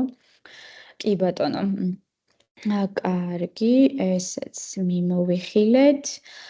ხო, აქ რა მინდოდა კიდე რომ მეთქვა. ესე იგი, ალტერნატიულ ქცევაზე უკვე ჩვენ ვისაუბრეთ, როდესაც ვთქვათ, კვენის მაგალითი როცა მოგიყვანეთ, როდესაც ხელზე კვენს და მოსწავლე, ხო? და ამ შემთხვევაში ან ტუბი შევთავაზოთ, ან შეიძლება რომ ბურთი ან კიდე რაღაც სხვა მეთოდების მოფიქრებად შეიძლება, ხო? რომ ეს რაღაცა ბრაზი გადაიტანოს სხვა რამეზე და გამოხატოს შედარებით მისაღები ფორმით. და რაც შეეხება არათავსებად ქცევას, აი ამის გამოყენებად შეგვიძლია, რომ განვამტკიცოთ მოსწავლესთვის არათავსებადი ქცევა. მე მქონდა ერთი შემთხვევა, როდესაც მოსწავლე ჩაყვავდა კიბეებზე, ყოველთვის ცდილობდა ხოლმე, რომ აი ჩასვლისას ესე ხელი მოესვა ყველა იმ ადამიანისთვის, ვინც გვერდით ჩაუვლიდა. და ეხლა მოგეხსენებათ სკოლაში დასვენების პერიოდში რამდენი ადამიანი მოძრაობს კიბეზე. ეს ნამდვილად იყო რთული ქცევა, იმიტომ რომ ბავშვებს თუნდაც მასწავლებლებს ასაკვირველი არ სიამოვნებდათ ეს პროცესი, რომ ეს ბავშვი ესე ყველას ხელს უსვამდა და აი აქ გამოვიყენეთ არათავსებადი ქცევის გამტკიცება, ხო? ეხლა რა იქნება არათავსებადი ქცევა კიბეზე ჩასვლის დროს, ხო? ესე იგი, ხელები უნდა გქონდეს აუცილებლად დაკავებული ამ ბავშვს, ხო? ერთი ხელი გქონდა მოაჯირზე და მეორე ხელი გქონდა ჯიბეში. ხო, ანუ ეს უკვე არათავსებადი ქცევა იმისთვის, რომ ხელი გაუსვას კიბეზე ყველა გამულელს, ხო? რომელმაც ძალიან კარგად გაჭრა, ну ბუნებრივია თავიდან განმტკიცებლის მოძიება დაგჭირდა, ესეთი ძლიერი განმტკიცებლის, რომელიც იმუშავებდა სოციალური განმტკიცებელიც გამოვიყენეთ და საბოლოო ჯამში მოკლედ გაჭრა ამ მეთოდმა. მე ბუნებრივია ხა ყველა თქვენს кейსს ესე კონკრეტულ მაგალითებს ვერ მოგაწყვეტთ, თუმცა რაღაც თითო მაგალითი მინდა რომ ყველაფერზე შემოგთავაზოთ, რომ მე თქვენ უკვე გენერალიზება მოახდინოთ მიღებული თეორიული ცოდნის და თუნდაც იმ პრაქტიკული მაგალითების, რასაც გიზიარებთ, ხო? კარგი. ეხლა რაც შეეხება ქცევის ფორმირებას, ხო? აი ამ ფორმირების ნაწილში უფრო მარტივად რომ აგიხსნათ რა არის ეს ფორმირება, არის ეტაპობრივი მიახლოება საბოლოო შედეგთან. მაგალითად თუ გვინდა რომ მოსწავლე მიმეცადინოს 1 საათი შეუწყვეტლივ, ხო? ან პირობითად რომელიღაცა მოსწავლე დაესწროს საგაკვეთილო პროცესს 45 წუთის განმავლობაში. ბუნებრივია თავიდანვე 45 წუთს იდეა ფიქსად ვერ ავიღებთ, ხო? რაღაც კონკრეტული ბიჯებად უნდა ჩავყოთ, ფაზებად უნდა დავყოთ ეს ყველაფერი და პირველი ეტაპი იქნება პირობითად 10 წუთი, თუმცა შეიძლება ზოგიერთ მოსწავლესთან 10 წუთიც ბევრი იყოს, ხო? გააჩნია მოსწავლის შესაძლებლობებს, ინტერესებს, გააჩნია განმტკიცებლების რაოდენობას, რაც ჩვენ გვაქვს და რამდენად ძლიერია ეს განმტკიცებელი, ხო? აი ამ საფუძველზე შეიძლება, თუმცა მოდი პირობითად ესე ვთქვათ, როგორც სლაიდზე მიწერია, რომ 10 წუთი ავიღოთ, რომ ჯერ მეცადინეობს 10 წუთი, მერე პირობითად 1 კვირა 5 დღე ვაკეთებთ, ხო? აი ამ 10 წუთი მეცადინეობა, მერე 15 წუთი მეცადინეობა მეორე კვირას, მერე მესამე კვირას 20 წუთი მეცადინეობა და ასე ეტაპობრივად ვუახლოვდებით სასურველ შედეგს, ხო? ეს არის ქცევის ფორმირება და ესეც შეგვიძლია რომ გავაკეთოთ. სხვათა შორის ეს და კიდე სხვა მეთოდები, რაც წეღან ვახსენე, ჩვენზეც შეგვიძლია, ხო, ტიპური განვითარების ადამიანებზეც რომ გამოვიყენოთ. აი მე მაგალითად მქონდა წყლის დალევის ქცევის პრობლემა, რაღაც როდესაც თვითდაკვირვება გავაკეთე, აღმოვაჩინე რომ თურმე კვირაში ვსვავ 9 ლიტრს წყალს, ან არც კი. და ამ შემთხვევაში ჩემი მიზანი იყო, რომ დღის მანძილზე დამელია 2.5 ლიტრი წყალი, თუმცა აქ ფორმირება გამოვიყენე რასაკვირველია, იმიტომ რომ წარმოუდგენელია, რომ პირდაპირ 2.5 ლიტრი დამელია, ხო? არაეფექტურიც იქნებოდა და გავაწვალებდი საკუთარ თავს, ამიტომ ეტაპობრივად მოხდა, ხო? 9 ლიტრი წყალი, მერე 700 მილილიტრი, მერე 800 მილილიტრი, მერე 900 და ასე შემდეგ, ეტაპობრივად, ხო? ну ეს იმიტომ მოგიყევით ახლა რომ თქვენც თუ რაღაცა მსგავსი ქცევა გინდათ რომ ფორმირება გააკეთოთ რამე მსგავსი ქცევის და გაიუმჯობესოთ თავისუფლად შეგიძლიათ რომ თქვენც გააკეთოთ ეს ყველაფერი და ბუნებრივია მოსწავლეებთანაც უბრალოდ ეს უნდა გაწერილი იყოს ფაზებად აუცილებლად, ხო? კარგი, ეხლა რაც შეეხება ძალიან საინტერესო საკითხს, ხო? დასჯას და განმტკიცებას, ხო? წინა წლებში უფრო აქტიურად მიმდინარეობდა მსჯელობა იმაზე, რომ აი დასჯა კარგია და რაღაც შედეგებს დებს და ასე შემდეგ, ხო? მაგრამ სინამდვილეში არც ერთი კვლევა არ ადასტურებს, რომ დასჯით რომელიმე რთული ქცევა ქრება. და საბოლოოდ აღმოიფხრება, ხო, ეს უბრალოდ დროებით შეიძლება გაჩერდეს, თუმცა აფეთქება აუცილებლად ექნება დასჯით ჩამქრალ ქცევას, ესე ვთქვათ. ამიტომაც არ გვირჩევენ მოკლედ ანალიტიკოსები და არც ერთი კვლევა, როგორც გითხარით, არ ადასტურებს იმას, რომ დასჯით რომელიმე ქცევა უქრება, ესე ვთქვათ, ხო? და დასჯას ჩვენ ყოველდღიურ ცხოვრებაში მაინც ვიყენებთ ესე თუ ისე, აი მაგალითები რაც მაქვს ჩამოწერილი, ხო, თუ გადასახადებს არ ვიხდით, შეიძლება შუქი ჩაგვიჭრან, ხო, თუ დროულად არ გადავიხდით, ნუ მანქანის სიჩქარესთან დაკავშირებით რასაკვირველი აუცილებლად მობილურ ზემოგვივა შეტყობინება, რომ რაღაც დავარღვიეთ და სიჩქარე გავზარდეთ თუ ასე შემდეგ და დანაშაული ჩადენის შემთხვევაში, როდესაც ციხეში მიდიან ადამიანები და ასე შემდეგ, ხო? ხო, ეს ნაწილი. ეხლა განმტკიცებას რაც შეეხება, ნახეთ, გვაქვს 4 მიმართულება, ხო? დადებითი განმტკიცება, უარყოფითი განმტკიცება, დადებითი დასჯა და უარყოფითი დასჯა. შევეცადე რომ აქაც მარტივი მაგალითები მომეტანა თქვენთვის, რომ შეძლებისდაგვარად მარტივად გადმომეცეთ თქვენთვის ამათი მნიშვნელობები, ხო? მაგალითად, დადებითი განმტკიცების დროს რაღაცა სტიმული დამატებს, სტიმულმაც რო არ დაგაბინოთ, რაღაცას ვამატებთ მოკლედ, ხო? ქცევას რაღაცას ვამატებთ, მაგალითად მე უნდა ვიმეცადინო, ესეთი მოცემულობა მაქვს, რომ ხვალისთვის უნდა ვიმეცადინე და დედა მამისთვის შოკოლადი მომცა, ხო?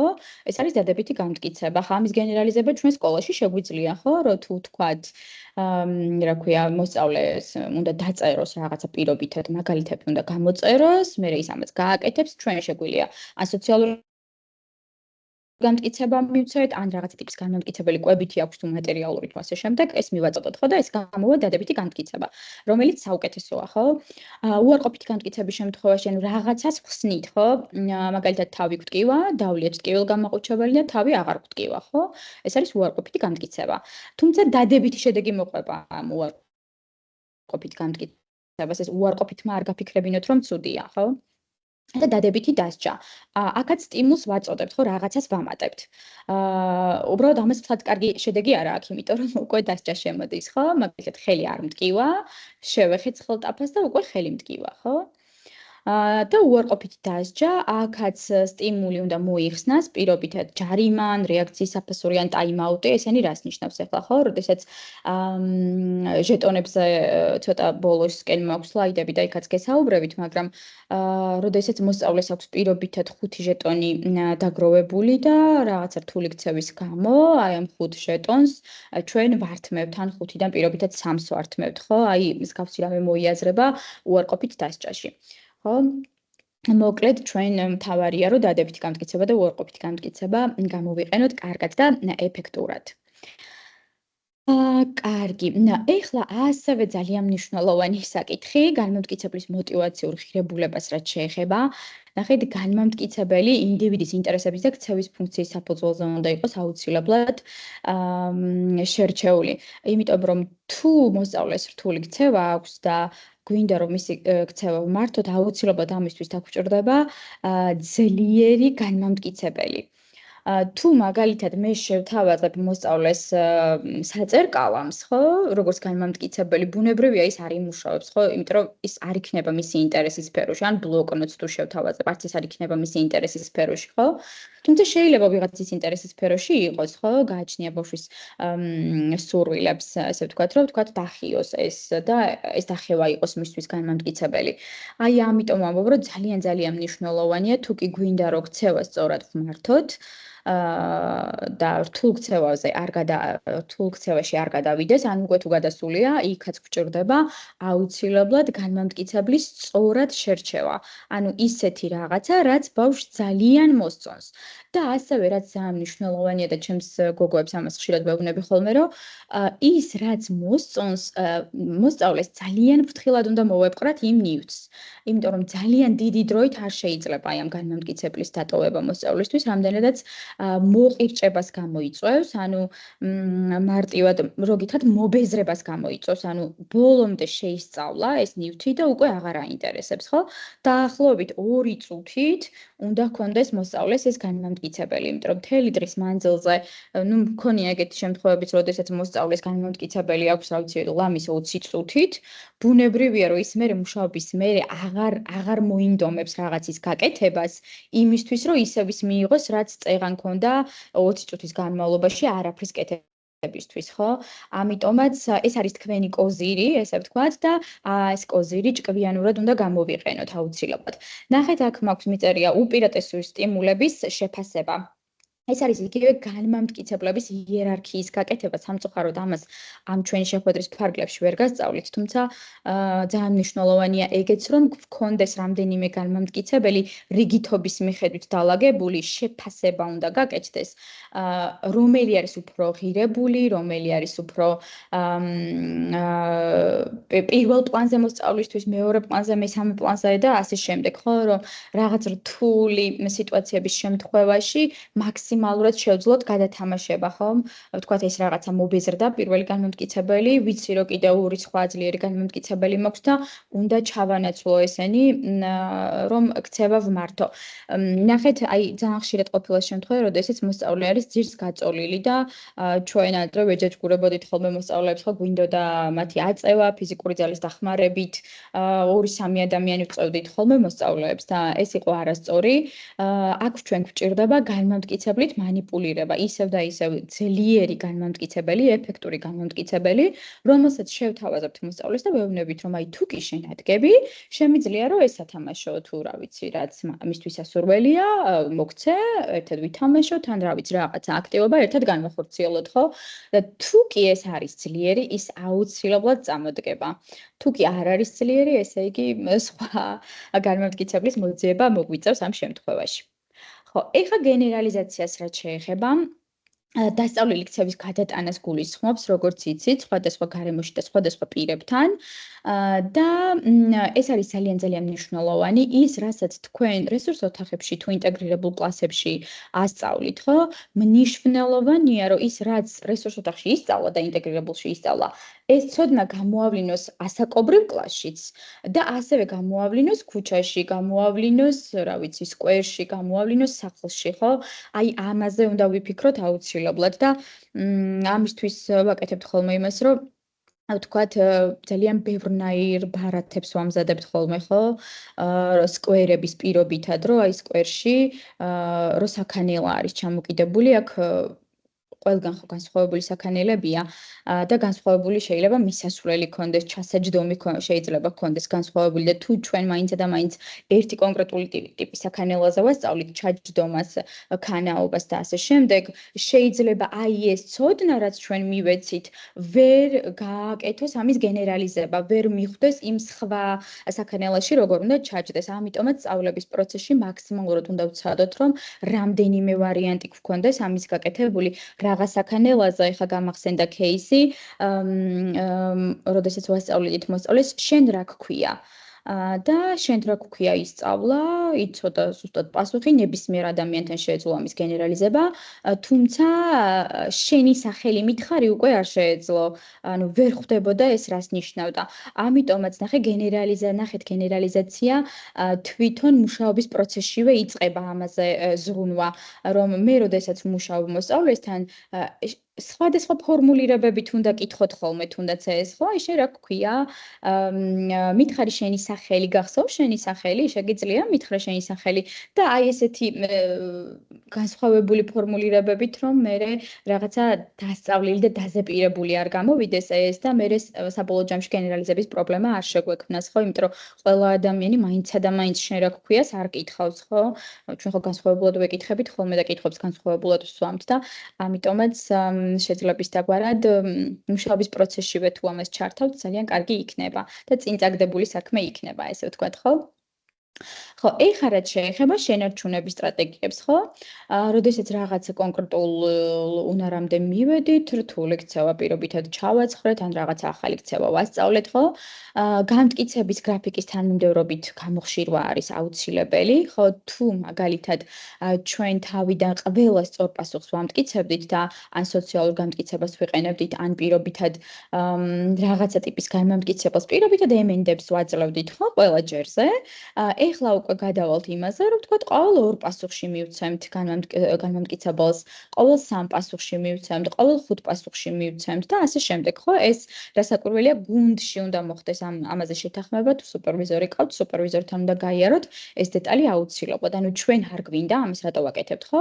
ჩვენ არ გვინდა, რომ დახმარებაზე კი არა და აი ამ განმამტკიცებელზე იყოს მოსწავლე მუდმივად დამოკიდებული, ხო? და უნდა გამოვხშიროთ აუცილებლად ეს განმტკიცება. კი ბატონო, მონიტორინგი და შეფასება არის ასევე ძალიან მნიშვნელოვანი. ნახეთ, ის რომ ჩვენ ერთხელ გავწერეთ პირობითად რთული ქცევის მართვის გეგმა არ ნიშნავს, რომ ამას გადახედვა არ სჭირდება, გადაფასება არ სჭირდება. შეიძლება იქ რაღაცები შეიცვალა, ან საერთოდ ქცევის ფუნქცია შეიცვალა, ხო? ამიტომაც აუცილებლად მონიტორინგი და გადაფასება აუცილებლად სჭირდება აი ამ ყველაფერს. წინააღმდეგ შემთხვევაში შეიძლება მე საბოლოოდ მთლად კარგ შედეგებამდე ვერ გავიდეთ, ამიტომაც ჯობია რომ რაღაცა შეძლების დაგვარად გავაკეთოთ ეს გადაფასებები, ესე ვთქვათ. ხო, ნახეთ, სოციალური მხარდაჭერის სისტემების შექმნა არის აუცილებელი, აქ უფრო მოიაზრება მშობლების გაძლიერება, ის რომ რაღაცას ჩვენ ვასწავლით, ბუნებრივია რომ ინგა სამწუხაროდ ვერ მოგცემთ საუბრის უფლებას, მოიწერეთ და აუცილებლად გიპასუხებთ წერილობით. ხო, მშობლების გაძლიერებაზე ვსაუბრობდი, ხო, როდესაც მშობლებს უნდა ვასწავლოთ, როგორ მოიქცნენ, ხო, თუნდაც განმტკიცება როგორ გამოიყენონ და ასე შემდეგ, რომ მოკლედ ის რაც ვასწავლეთ, სხვადასხვა სოციალურ გარემოში, გენერალიზების ნაწილში წარმატებულად წარიმართოს, ესე ვთქვათ. ასევე ძალიან საინტერესო მეთოდი არის ეს შეტონების სისტემა, როდესაც გამოხშირვაზე მიდის საუბარი განმტკიცების, ხო? ეს არის ძალიან კარგი ალტერნატივა. აი აქ ქვემოთ ნახეთ, არის ეს პირობითი მაგალითია, რასაკვირველია. მაგალითად, მაფინი, იოიო, ის რა ქვია, რაღაც სასრიალო, ნაყინი, აიპედი და ასე შემდეგ, ხო? ანუ ეს არის ის, რაც შეიძლება რომ მოსწავლის მოსწონდეს. და აი ამ დიდ 4 კუთხედში ვსვამთ იმ რაღაცას, რისთვისაც უნდა მოსწავლეს მუშაობა და ვეუბნებით, რომ აი შენ თუ პირობითად დააგროვებ 4 ცალ smile-ს, ან 4 ცალ ვარსკვლავს, ან likes, მერე მიიღებ აი ამ კონკრეტულ იმას რა ქვია, სათამაშოს, ან საჭმელს, ან ნებისმიერ რაღაცას, მოკლედ რაც შენ გაინტერესებს. და აი ამ ნაწილში ძალიან მნიშვნელოვანია ზუსტად ეს, რომ გვეხმარება, რომ აქ ნახეთ, უკვე 4 სწორ პასუხზე შეიძლება ერთი განმამტკიცებლის მიცემა. აი ამის რაოდენობის შემცირება და გაზრდა ბუნებრივია ჩვენ ხელშია და შეგვიძლია ძალიან მარტივად. მე ჩემ სპეციალისტებთან ამას ძალიან კარგად ვიყენებ და გირჩევთ, რომ თქვენც გამოიყენოთ. ნამდვილად კარგი მეთოდია და კარგად ამართლებს და ასევე ნახეთ, სმაილებად ჩვენ ვიყენებთ ხოლმე ისეთ გამოსახულებებს, რაც ბავშვს მოსწონს, აი ზოგს მაგალითად მაქვინი მოსწონს, ზოგს პონი მოსწონს და ასე შემდეგ, ხო? რაც მისთვის საინტერესოა ის სმაილები რომ შეარჩიოთ, ხო? ის გამოსახულებები რომ შეარჩიოთ. ხო, ვიზუალური განრიგი, რომელიც ასევე ძალიან მნიშვნელოვანია და რომელსაც მე ჩემ სპეციალისტებთან ძალიან აქტიურად ვიყენებ ამასაც და ეხაც გვაქვს მიმდინარე ერთი кейსი, სადაც ეს რეკომენდაცია გავეცი ზუსტად. ნახეთ, ვიზუალური განრიგი ეხმარება მოსწავლეს, რომ იცოდეს რა ელოდება, რამდენ ხანში რა უნდა გააკეთოს და ამ ვიზუალურ განრიგში პირობითად შეიძლება სახლიდან წამოსვლის მომენტიდან იყოს ეს ვიზუალური განრიგი აწყობილი, ან უშუალოდ სკოლის ვიზუალური განრიგი იყოს, რომ აი ვთქვათ, სკოლაში შემოვიდა, აქ მერე მიდის საკლასო ოთახში, თუ მიდის ინტეგრირებულში, თუ მიდის რესურს ოთახში, რომ იცოდეს რა ელოდება და სად მიდის და რის გაკეთება მოუწევს. შემდეგ უკვე აქტივობების ფოტოები შეიძლება იყოს ჩაკრული, რომ რისი გაკეთება ევალება, უნდა დაწეროს, უნდა წაიკითხოს, უნდა კლასელებთან ერთად ბურთი ითამაშოს თუ ასე შემდეგ. აუცილებლად დასვენების უნდა იყოს ფოტოები, ოღონდ ისეთი ფოტოები უნდა იყოს, უმჯობესი იქნება თუ რეალური ფოტოები იქნება, თვითონ ბავშვი იქნება ამაზე გამოსახული, მაგრამ თუ მაინც ადამიანს სირთულეს წარმოადგენს თქვენთვის ამის გაკეთება, მაშინ შეიძლება ესე ინტერნეტიდან მოძიებული მასალებიც უბრალოდ შეეცადეთ, რომ ზუსტად ის დასვენების ნაწილში ზუსტად ის აქტივობა იყოს, რაც ბავშვს მოსწონს, ხო, პირობითად ბურთით თამაში ან რაღაც საკვების მიღება, რომელიც მას მოსწონს M&M-ს ან მსგავსი რამე, ხო? მოკლედ, ეგ ძალიან მნიშვნელოვანი კომპონენტია და გირჩევთ, რომ გამოიყენოთ ხოლმე. ხო, ქცევითი კონტრაქტი, რომელიც ასევე ძალიან მნიშვნელოვანია და ამას ვიყენებთ ხოლმე შედარებით მაღალფუნქციური ბჭყალებში მოსწავლეებთან და აი ამ კონტრაქტს ვდებთ, სადაც იწერება დეტალურად ყველაფერი, რა მოეთხოვება ამ კონკრეტულ მოსწავლეს, რისი გაკეთება. აი აქ მაგალითი მაქვს, აი ეს ექნებათ ხო ეს პრეზენტაცია ჯგუფში არა? ხო, მაშინ ფოტოები შეგიძლიათ რომ გადავუღოთ, რომ ამის მსგავსად მე ააწყოთ თქვენ თვითონ, ხო? და აუცილებლად ხელი უნდა მოაწეროს მოსწავლემ აი ამ კონტრაქტს, ხო, რომ პასუხისმგებლობა ეს იგრძნოს და აი ამ შემთხვევაში მეც რომ გამიკეთებია ხელმოწერით და ხელმოწერის გარეშე, ხელმოწერით ყოველთვის უფრო ეფექტური გამოდის ხოლმე. თუმცა როგორც გითხარით, შედარებით მაღალფუნქციურ მოსწავლეებთან ვიყენებთ ხოლმე ამ ქცევით კონტრაქტს და დეტალები, პირობები არის გაწერილი, რომ მას რა ევალება, რამდენ ხანში ევალება, რა პერიოდში ევალება, მერე ჩვენგან რას ელოდება, კონკრეტულად ვისგან ელოდება, ვინ უნდა გასცეს ეს განმამტკიცებელი და ასე შემდეგ. მოკლედ ესეც გამომიცდია, მეგობრებო, ყველაფერი გამომიცდია, რაც აქ მაქვს წარმოდგენილი და ნამდვილად ჭრის თითოეული მათგანი, უბრალოდ როგორც გითხარით, სწორად და ფრთხილად არის ყველაფერი გასაკეთებელი.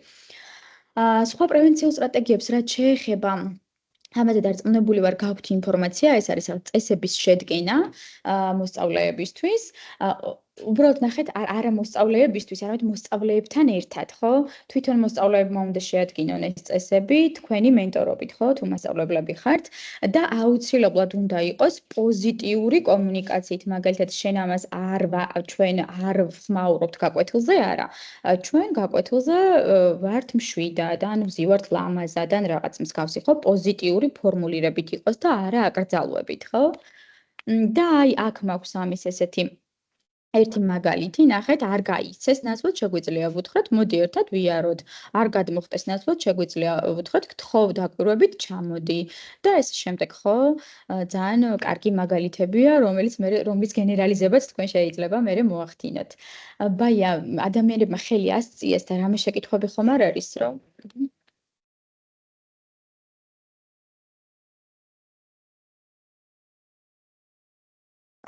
მადლობა მარიამ, ძალიან დიდი. მე მგონი დავასრულეთ პრეზენტაცია და შეგვიძლია რომ გაზიარებაც მოუხსნათ. ნამდვილად არის რამდენიმე შეკითხვა ჩატში მოცემული. ძალიან გავაჟღერებ კიდევ ერთხელ აღნიშნავ, რომ ძალიან ისეთი ინფორმაციული და ბევრი პრაქტიკული მაგალითით დატვირთული პრეზენტაცია იყო და რაც დარწმუნებული ვარ, გამოადგებათ ჩვენს მონაწილეებს, აღნიშნავენ კიდეც, რომ აი ამ кейსების მართვასთან დაკავშირებით თქვენი გამოცდილება ძალიან აინტერესებთ. ერთ შეკითხვას გავაჟღერებ.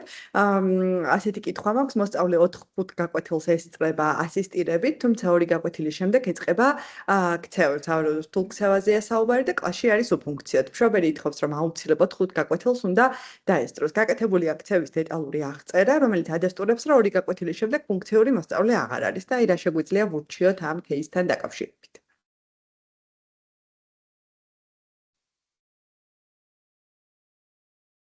ისმის ხო ჩემი ხმა თუ?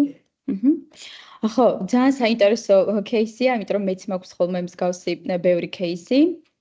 ნახეთ, თუნდაც ის 45 წუთი, როდესაც ესწრება პირველი 2 გაკვეთილი, აი იქაც რამდენად არის ბოლომდე ფუნქციურად ჩართული, ეგეც არის მნიშვნელოვანი. შეიძლება პირობითად იქ მოვაკლოთ გარკვეული წუთები, იმ 45 წუთებს და პერიოდულად შესვენებაზე გავიყვანოთ მოსწავლე, ხო?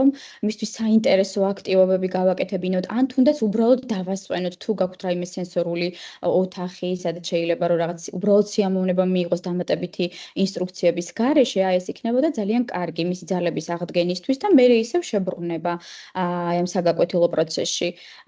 სხვა უფრო დეტალურ რეკომენდაციას ესევე რომ მოგცემთ, იმიტომ რომ უშუალოდ დაკვირვება არის საჭირო. შეიძლება იმ კონკრეტული გაკვეთილი არ მოსწონს და იმიტომ აქვს მე ეს რთული ქცევა, ხო? ან შეიძლება მართლა იღლება. მოკლედ აი ეს ABC უნდა გააკეთოთ, რაც ჩვენ წეგან გავიარეთ, ხო? რომელ გაკვეთილებზე აქვს ეს შეიძლება ყველა დღე არ იქნება ერთ და იგივე გაკვეთილი ცხრილით. შესაბამისად, ანუ მე მქონია ეგეთი შემთხვევები, რომ რაღაც გაკვეთილებზე აქვთ ეგეთი ქცევა, რაღაც გაკვეთილებზე არა აქვთ. ამიტომ ამაზეც დაკვირვება სჭირდება დეტალური და თუ თქვენ ყავთ სუპერვიზორი, შეგიძლიათ განიხილოთ, ან თუნდაც შეგიძლიათ მეც შემეხმიანოთ მერე პირადში და რამდენადაც შევძლებ, დაგეხმარებით ამ ნაწილში. ძალიან დიდი მადლობა, მარიკა. ერთი შეკითხვა შემოვიდა ასევე, როგორ შეიძლება მიიღონ სუპერვიზორის ამ შემთხვევაში ქცევის კონსულტანტზე იქნება საუბარი მომსახურება და მეგობრება ყველა სკოლაში. ჩვენი სამსახურის მხრიდან გადაგზავნილია ფორმები, ადმინისტრაციასთან შეგიძლიათ მოიკითხოთ ეს საკონსულტაციო მომსახურების მიღების ფორმა, შეავსოთ და შემდეგ იგი შევსებული ფორმა გამოგვიგზავნოთ. კიდევ ერთხელ ძალიან დიდი მადლობა ყველას ჩართულობისთვის, დაინტერესებისთვის, პოზიტიური უკავშირისთვის, რომელსაც გვიზიარებთ. მადლობა მარიკა დათმობილი დროისთვის. შეგვიძლია დავასრულოთ დღევანდელი შეხვედრა და ჩვენს მონაწილეებს უთხრათ, რომ მოკლედ ჩვენ კიდევ შემოგთავაზებთ რამდენიმე მნიშვნელოვან და საინტერესო თემაზე მსგავსი ტიპის საინფორმაციო შეხვედრებს და ჩვენი სოციალური ქსელის საშუალებით შეგიძლიათ, რომ ეს ყველაფერი შეიტყოთ. მადლობა. მეც დავემშვიდობები, მადლობა მეგობრებო ყურადღებისთვის და მოსმენისთვის და ჩართულობისთვის. რთულ ქცევასთან დაკავშირებით კიდევ ბევრი რამე არის სასაუბრო, უბრალოდ იმ დროიდან გამომდინარე, რაც ჩვენ გვქონდა, ვეცადე რომ მაქსიმალურად მნიშვნელოვანი დეტალები მომეწოდებინა და გამიხარდება თუ მიღებული გამოცდილება და ცოდნა გამოგადგებათ პრაქტიკაში. წარმატებული შაბათი კვირა, ბედნიერი დასვენება.